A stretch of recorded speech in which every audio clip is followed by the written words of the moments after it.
Welcome back to The Derby Difference, the podcast where we share the people, stories, and experiences that make Derby Academy in Hingham such a special pre-K through grade 8 community. Today, I'm joined by Julie Browne, our school counselor here at Derby Academy. Julie not only launched our social emotional learning program, but she's also a proud Derby parent with 2 boys currently at the school.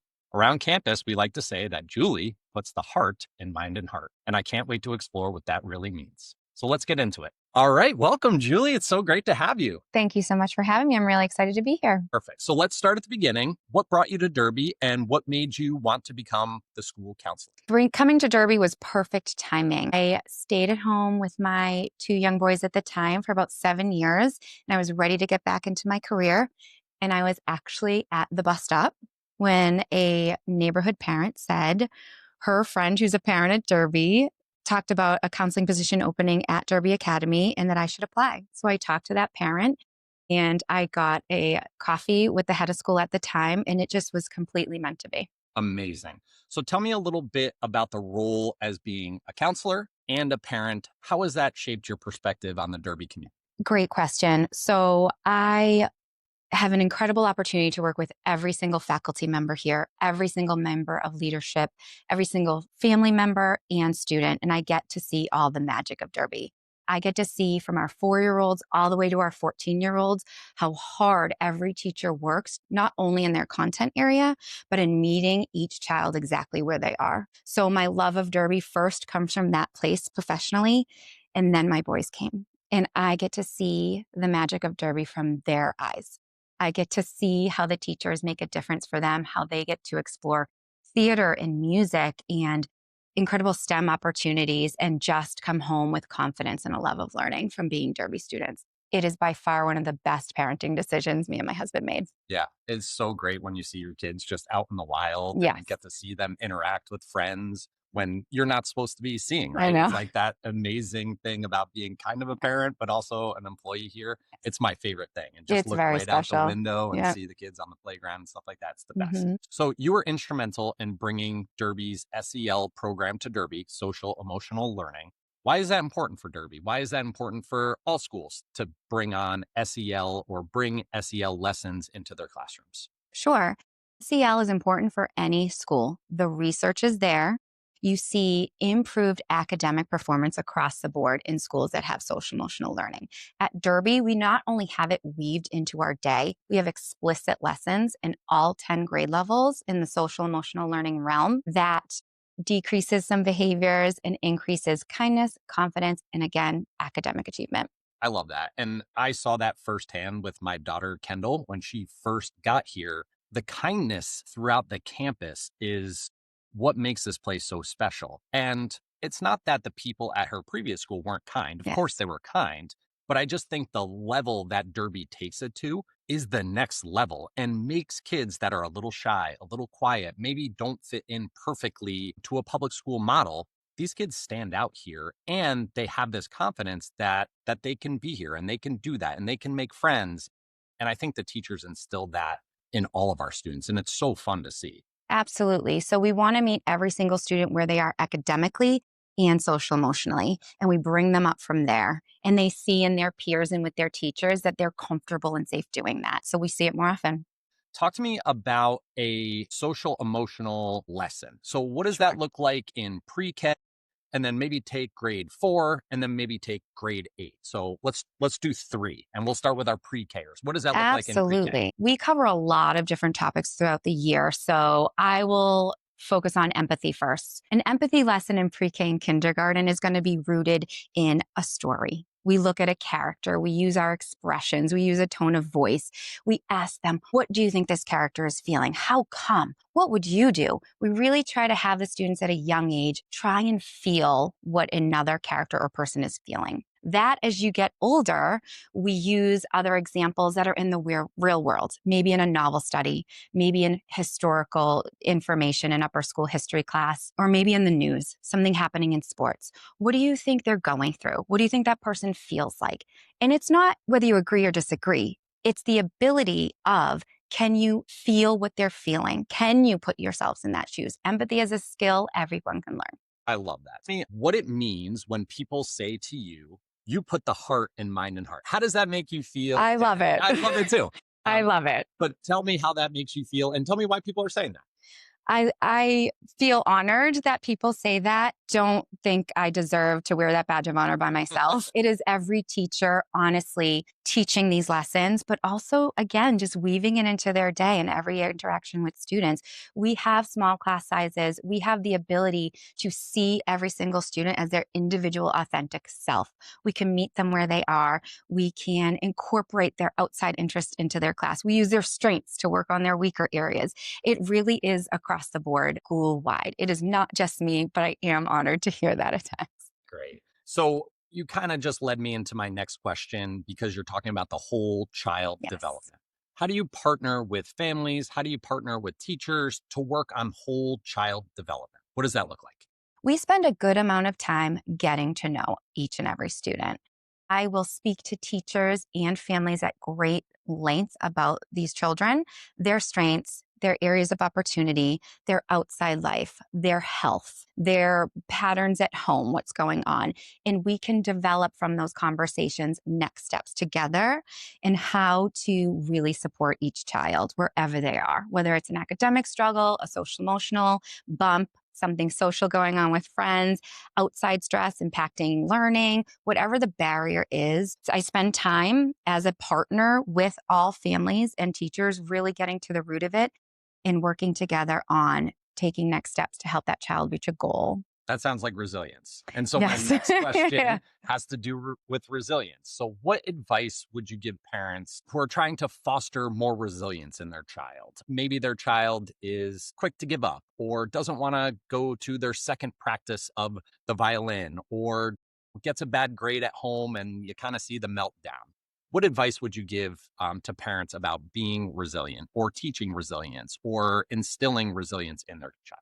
Sure. Inner resilience is at all different levels throughout development, right? So I really try and talk to families about you can't learn resilience if you don't face problems. So it's really hard from a parenting side to not want to go in and fix a problem, small or big. Of course, you don't want to let them suffer. But if it's a smaller bump, something spills, homework is hard, really letting them work through that uncomfortable moment teaches resilience. It gives them the confidence to know they can do it. It gives them the ability to problem solve. And you will see that transition into other parts of life. Validation and support on problem solving is the way to help kids learn the skill of resiliency. Say that one more time again, because I thought that that was brilliant. Validating and helping them problem solve on their own is the way to learn resiliency. I love that. Perfect. Put it into very easy way to digest, right? And I wanted to read you this quote that I pulled because it's one of my favorite, and I just kind of want to hear your reaction to it. So Roger Federer is an amazing tennis player, maybe the greatest of all time, the GOAT, right? Tiger Woods, Wayne Gretzky, LeBron James, Michael Jordan, Roger Federer, right? So he played in 1,526 tennis matches across his career. He won 80%, nearly 80%. So a huge number of wins.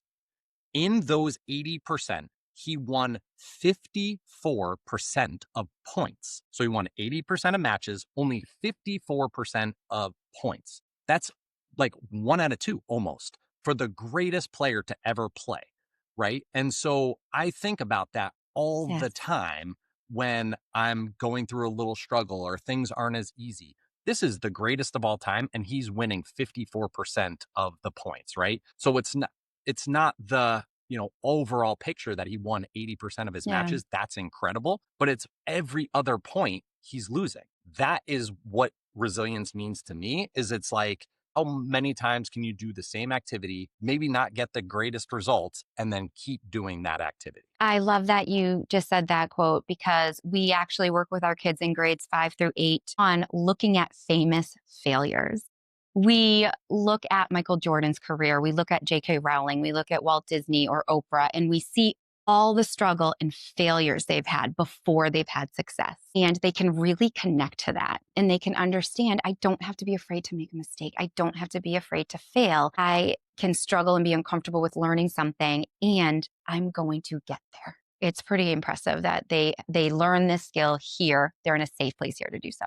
I love that because you're always looking at the final product, right? You're going to Disney World and looking around and being like, how did this person create this? Or you're looking at J.K. Rowling, the Hmm. end result of her writing all those Hmm. books and being so successful.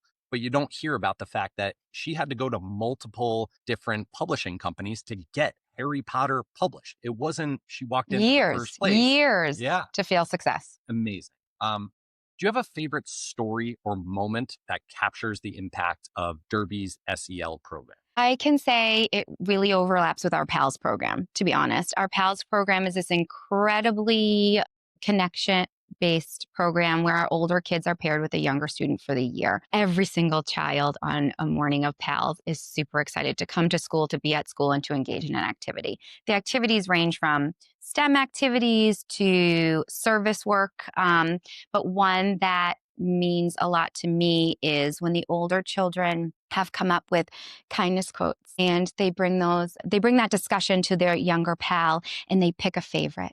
And then they create an art poster based on that. And they each color it and decorate it. And we had it around campus hanging. And you would see the younger kindergartners or third graders be like, that's mine. That's what I did with my pal. And the older kids as well. And they hung up all year for the entire community to see the work of SEL work tied into PALS, which is just incredible. So last year we went through the portrait of a graduate process. How do you see Derby students carrying the skills of a portrait of a graduate and SEL? How does that sort of weave together after they graduate? So it completely overlaps POG and SEL. And what I think happens, and I've seen it in alum, is that this is the root of their success. This is the root of their confidence leaving Derby to go wherever it is to high school and beyond. They are remembering how they felt here. They're remembering the teachers that made a difference in their lives. They're remembering their pals. They're remembering doing these activities where language is put to, do you feel good about your learning? Are you feeling confident? Empathetic upstander. They can put language to these emotions and these feelings, and it gives it power. And it's just an explicit way of them now taking something and moving on through life with it. It's lifelong learning. They take it on with them through high school and beyond. Yeah. And I often hear when students move on to high school, they feel almost automatically connected to their high school teachers because that's kind of the norm for them, right? They went through, maybe 3 or 5 or 10 years of Derby making these amazing connections with the adults in the Yes. community, and that's normal for them. So when they get to the boarding school that they're going to, they seek out adult connections right away. And that helps them so much in their academic journey and their sport journey, in any of the extracurriculars they're doing. And of course, it doesn't just have to be boarding school. It's also, a public school or a day school. Students are seeking that connection with the adult. And that, as we talked about at the beginning, that connection is where the magic happens. That's where the learning happens. Absolutely. And we talk to our first graders and older about being assertive and advocating for yourself. How that looks in first grade is, how do you say what you need or want to a grown up at any time or to your friends? Yeah. And we say to the older kids, can you email your teacher? Can you reach out? Can you be vulnerable in that moment and say, I need help. I'm completely confused. Please help me with this. And the teachers meet them exactly where they are and they feel completely supported. And so then they're confident in being assertive and advocating for themselves, which is what we want. What is your favorite spot on campus to connect with kids? I love to walk and talk. I love when our kids want to be outside. It's an incredible campus, and we definitely take advantage of that. If we need more privacy, if it's busy out there, because we have a lot of students enjoying the day as well as doing all the hard work learning, I have a spot in my office where there's couches and there's comfy seats, and kids are asking to come visit. And I'm like, well, it can't be during class time, but we find a way. And we find our way back there, and it's a cozy space where they feel really good about talking about things. And so far, as they tell me, they feel comfortable opening up in that space. Last year, we had a meeting in that Yeah. space, and I got stuck in the beanbag chair. Yes. So free advice for all the adults listening: you might not want to try the beanbag chair because you might not be able to get up. It's an argument among kiddos a lot. Who's getting it? Who's getting it? If you can create a mind and heart holiday at Derby, what would it look like? Oh, this is a hard one. I would let the day play out as a typical Derby day, and I would just want every class period of that day to be weaving in something with the heart, which we do a lot of, especially for the younger students. But even through the upper, I would want pals more often. I would want the activities. How is this connecting to Portrait of a Graduate? Just like making it more front of mind, I think would be fabulous to have a day like that and just being able to celebrate each other and being able to point out all the good things about Derby and having students share what they love about school, what they love about class, and just really have a day based on the positivity of the experience. Perfect. How do you recharge after a busy day? What are some of the things that you like to do? I love to go to the beach, whether it is in the summer with my family, feet in the sand, or I really love to stay home in the same room as my family and read. I love to read, whether I'm reading by myself and they're just noisy around me or if they're joining me. That is really the most relaxing way to end my day. What is one word Derby students would use to describe you? Or what do you think they would? Kind. I do think that's the word. I had a third grader recently call me the kindness teacher, and it just melted my heart. But I love that they see me as that. Great. Last question. In your words, what does the Derby difference mean to you? The Derby difference means that whoever you are as a student, Derby is making a positive difference in your life. That's so great. And you've seen it from the parent side, you've seen it from the professional Absolutely. side. So you've got this great viewpoint of Derby from start to finish, really. And so it's so great to hear you say that. Thank you. Perfect. Well, thank you very much for joining me. A big thank you to Julie Browne for sharing her wisdom, her passion, and the heart that she brings to our Derby community every single day. Julie's work reminds us that learning at Derby isn't just what happens in the classroom, but it's also about kindness, empathy, resilience, and connection. She truly puts the heart in mind and heart, and our students are better for it. Be sure to subscribe so you don't miss future conversations with people who make Derby Academy such a special place. Until next time, thanks for listening and keep living the Derby difference.